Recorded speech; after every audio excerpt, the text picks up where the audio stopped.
Buenas noches a todos. Bienvenidos a este video reportaje preparado por el grupo número 4 como una tarea APE de la materia de didáctica de la lectoescritura y el cálculo. Somos estudiantes de cuarto ciclo de la carrera de psicopedagogía de la UNL. Agradecemos de manera especial la presencia del licenciado Carlos Jaque. El objetivo de esta entrevista es identificar las características de la lectoescritura y el cálculo, como es un proceso de enseñanza, y sabemos que esta nos permite encontrar estrategias y que son utilizadas por los docentes para poder enseñarles a los estudiantes a desarrollar sus habilidades dentro de la lectoescritura y el cálculo. A continuación pasamos a la primera pregunta.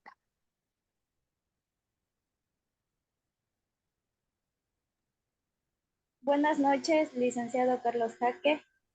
La pregunta sería, ¿qué estrategias didácticas considera usted que se pueden utilizar para un buen desarrollo de la lectoescritura y el cálculo?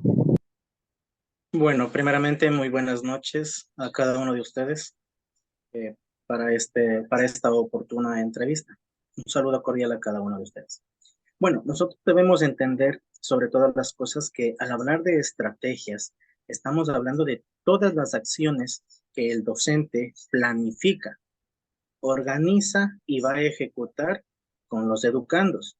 En este caso, cuando hablamos de lectoescritura y cálculo, nosotros lo primero que debemos comprender es que el docente debe tener de por sí un dominio amplio de lo que quiere realizar en el estudiante. Ejemplo, si hablamos desde los años básicos inicial, preparatoria, recordemos que vamos desde lo más pequeñito y vamos gradando. Si empezamos, qué sé yo, con la motricidad fina de un estudiante, que es obviamente para la escritura un paso muy importante, sabemos que la motricidad fina está relacionada a la lectoescritura, la motricidad fina como tal, el desarrollo de la pincita. Avanzamos y empezamos con las grafías. Un ejemplo. A los niños lo que les llama más la atención son los gráficos. Hablo por experiencia propia, y es que a un estudiante siempre le va a llamar la atención la parte gráfica. El texto, desde niños, los cansa, pero un gráfico llama su atención. Como estrategia, hablemos desde los años inferiores, ¿no? Y de hecho me ha funcionado en todos los grados hasta bachillerato para hablar de lengua y literatura. La narración de un cuento a través de gráficos. ¿Qué estrategia o qué técnica puedo utilizar? Un rotafolio en el cual el estudiante va creando su propia historia. Narración de historias, lectura de historias, redacción de historias y dar a flote la creatividad del estudiante. Ahora, cuando relacionamos el cálculo, del mismo modo, a un niño pequeñito usted póngale a contar granitos de maíz, granitos de frijol, habas, etcétera, ¿no? Al estudiante le va a llamar la atención ir clasificándolos, ir contándolos. A un estudiante grande, juegos de comprensión lectora, relacionando la lectoescritura con el cálculo. Es decir, llamar la atención al estudiante. Son estrategias didácticas que a nosotros como docentes nos permiten ser esa guía a los estudiantes. Y ellos se van a sentir obviamente motivados, porque uno de los factores más fundamentales dentro de estos procesos es la motivación. Cómo el docente influye en el estudiante para que los objetivos y el uso de esas estrategias didácticas nos den como resultado un aprendizaje significativo.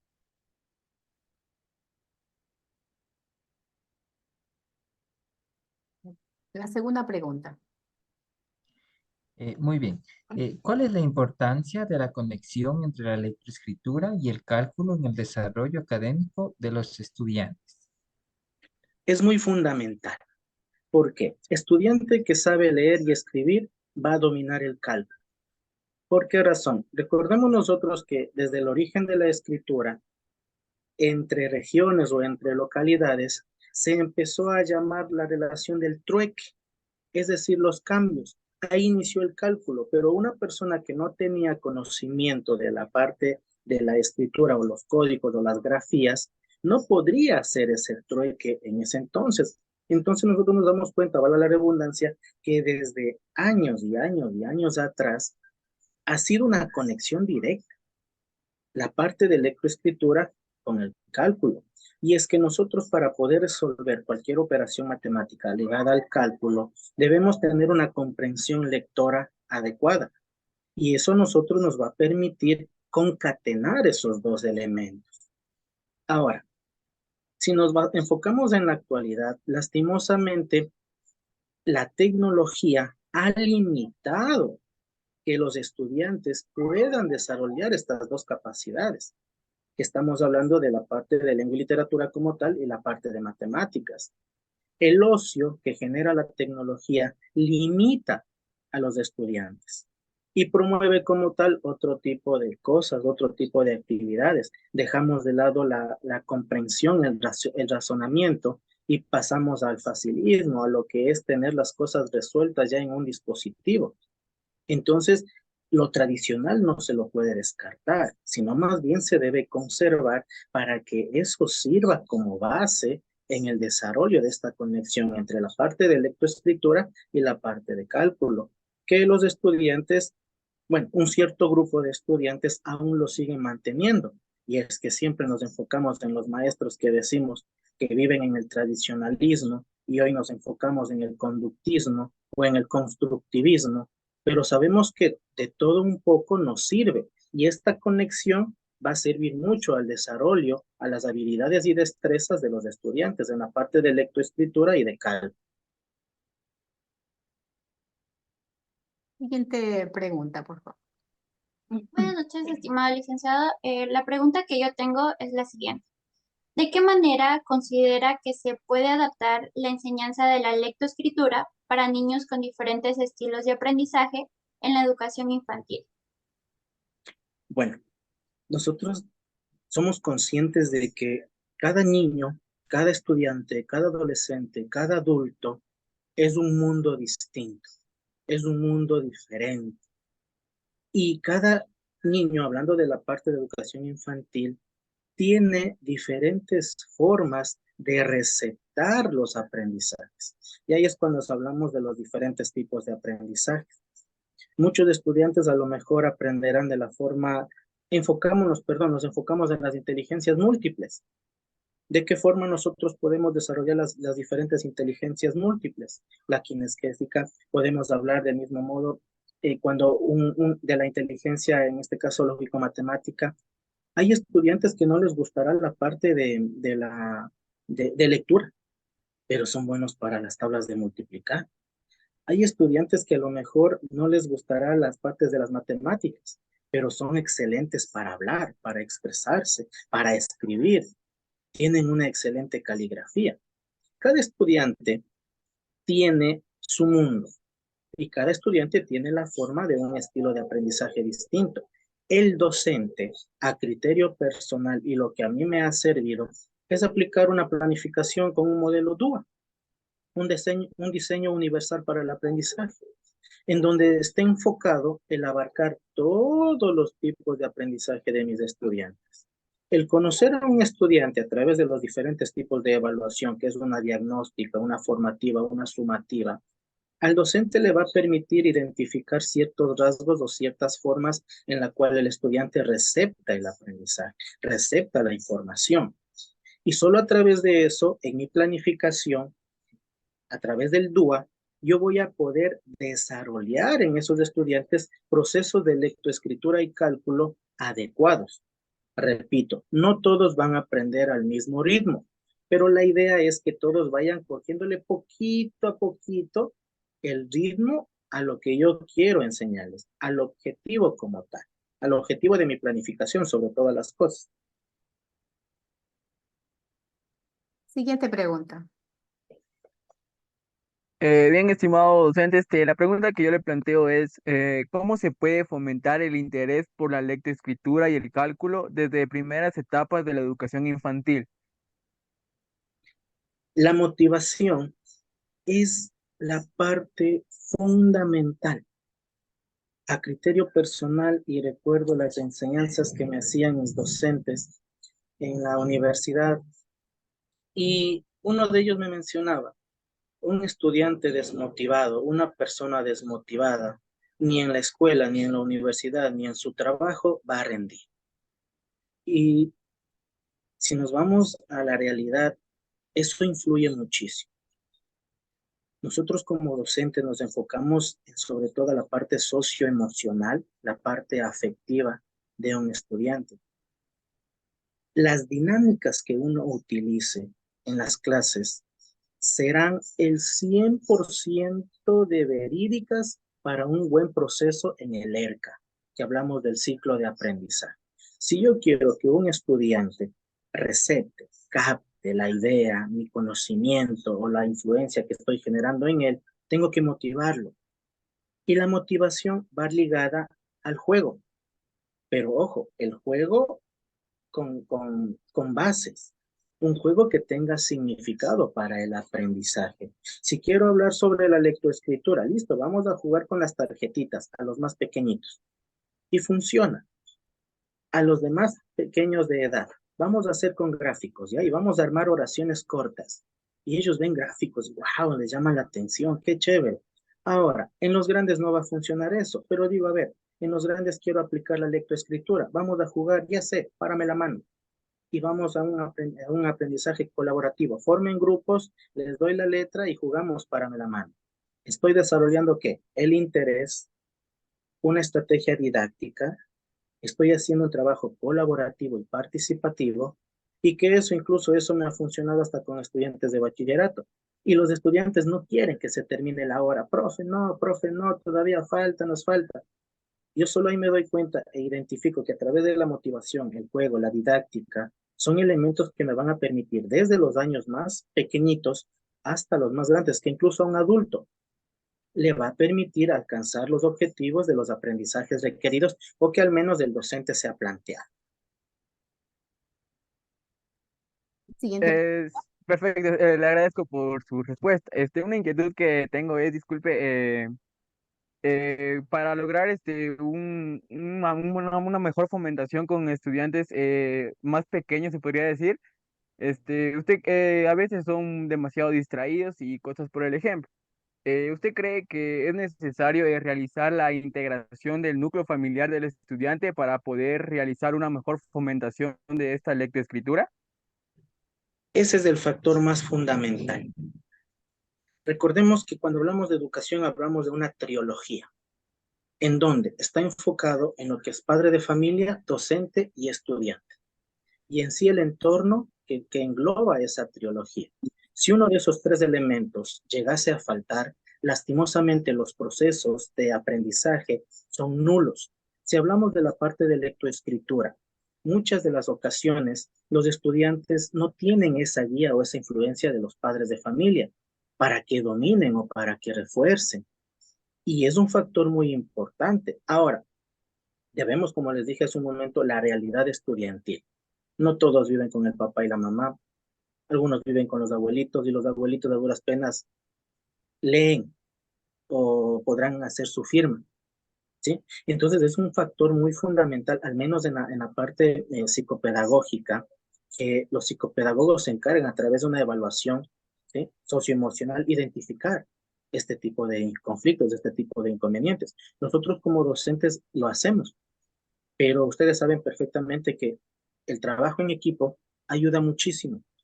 Las familias aportan muchísimo a este desarrollo de los estudiantes en la parte de lectoescritura. Y sobre todo, el estudiante se siente acompañado, se siente protegido, se siente que no está solo.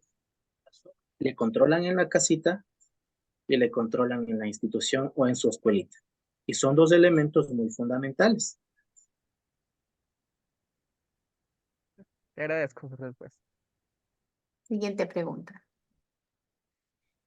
Buenas noches, licenciado. Como última pregunta tenemos, ¿cómo promueve usted la participación activa de los estudiantes en la enseñanza de la lectoescritura y el cálculo? Ya. Soy de los docentes que siempre tiene la relación de la disciplina con una clase didáctica. La disciplina es uno de los factores que a criterio personal me ha funcionado muchísimo. Leía por ahí unos artículos de Japón y de China, en donde tienen una cultura de disciplina al 100%. Y uno adopta ese tipo de cosas para con los estudiantes. ¿Qué es lo que suelo hacer como tal para poder enfocarme en este contexto, ¿no? Yo lo que suelo hacer es siempre, a ver, vamos a jugar, pero participando activamente, levantando la manito, o ya sé, hoy voy a llevarles un dado y les voy a enumerar a cada uno, ustedes van a tener un número. Si en el dado me sale un número par, solo los pares pueden alzar la mano y participar. Y ellos están pendientes, están pilas. Un día utilizo eso. Al otro día voy a llevar una pelotita, ¿ya? Y voy a poner una oración, ¿ya? Y quiero que de esa oración vamos a separar en sílabas. Es un ejemplo. Cojo la pelotita y lanzo al azar. Listo, y por ahí toco un estudiante, ya, y ellos están atendiendo, están pilas. Perfecto, trabajamos en oraciones. Con los más grandes también me ha funcionado. El utilizar recursos que al estudiante le mantengan activo y que no se me caigan, que no se me duerman. Pausas activas, que también me funcionan mucho. Lo típico de que el docente tradicional esté hablando 2 horas. Dictado, copien, escuchen, copien. Eso sí es lo más monótono y ortodoxo que se puede realizar dentro de la educación. El estudiante pasa a ser el elemento fundamental del proceso de aprendizaje, del ciclo de aprendizaje. La idea es que el estudiante esté participando, hablando, y la motivación constante, el permitirles que se equivoquen. Hoy te equivocaste, listo, pero la próxima lo vas a hacer muy bien. Listo, la pelotita hoy falló la respuesta, pero no hay problema, casi te lo acercas. Y el estudiante va a tener una participación activa. El uso vuelvo y repito, de recursos para el cálculo, del mismo modo. Utilizar estrategias como el ABP, un aprendizaje basado en proyectos o un aprendizaje basado en problemas, que aunque no lo crean, el aprendizaje basado en problemas incluso sirve desde estudiantes de los más pequeñitos. Les planteo un problema del bar, digamos, ¿no? Que le doy una moneda y me dio mal el vuelto, y ellos empiezan a dar soluciones. Y no solo una, sino 2, 3, 4, y por ahí dicen, profe, yo le digo a usted porque no me devolvió el vuelto. Listo, ¿tú qué harías? Profe, yo me quedo parado hasta que me dé el vuelto. Profe, yo esto, profe, yo esto. Están dando opciones alternativas y eso nos ayuda muchísimo. Con los más grandes, cuando hablamos de lectoescritura o de cálculo, aplicar el aula invertida, Flipper Classroom, que nos sirve muchísimo. ¿Por qué? Porque estamos dándole al estudiante la pauta de que él lea, analice y después al momento de la clase poder socializar el tema. La lectoescritura y el cálculo son elementos muy fundamentales que el docente debe, y hoy por hoy, ¿no? Se están manejando, de hecho, dentro del currículo que va a haber esas modificaciones para el presente año, 2024, son 2 de los elementos que más se va a considerar, la parte de lengua y literatura y la parte de matemáticas, en donde el docente tiene que estar sí o sí totalmente capacitado al 100%, afrontar los retos que vienen en la actualidad, sobre todo estar capacitado constantemente. Y este tipo de estrategias, de recursos, de dinámicas, de didácticas, a nosotros nos permiten reforzar el aprendizaje en los estudiantes. La parte de lectoescritura, como yo siempre les digo a mis estudiantes, tanto en lectoescritura como en cálculo, que está relacionado a las matemáticas. Uno hasta cuando está viejito y se va a morir, utilizará la lectura y los números. Y los estudiantes prestan atención y dicen, ¿por qué? Porque si yo me voy a morir de viejito, diré mis últimas palabras. Dice, claro, tiene mucho sentido. Ya ven, estoy utilizando la parte oral, la parte de la escritura. Dice, ¿y el tiempo y el cálculo? Porque estoy contabilizando los minutos que me quedan. Y todos ahí dicen, no, sí tiene mucho sentido. Desde que nacemos hasta que morimos estamos relacionados con la parte de lectoescritura y el cálculo. Y considero que son 2 elementos hoy por hoy, pero muy fuertes. No es que las demás asignaturas se las dejen de lado, sino más bien que la lectoescritura y el cálculo se utiliza en todas las demás asignaturas. Eso sería mi destino. Al concluir esta entrevista, nos queda claro que la integración de métodos didácticos es muy importante para fomentar la participación activa en la educación infantil. para el correcto desarrollo temprano de las habilidades de la lectoescritura y el cálculo. Es por eso que debemos contar con la colaboración de los educadores y los padres de familia en la enseñanza de esas habilidades y así poder conseguir un correcto desarrollo del MIR. También es de gran relevancia la implementación de estrategias didácticas diversificadas, adaptadas a las necesidades individuales de los estudiantes. Es esencial para el desarrollo exitoso de la lectoescritura y el cálculo, ya que estas contribuyen de manera significativa a un aprendizaje más efectivo y sostenible.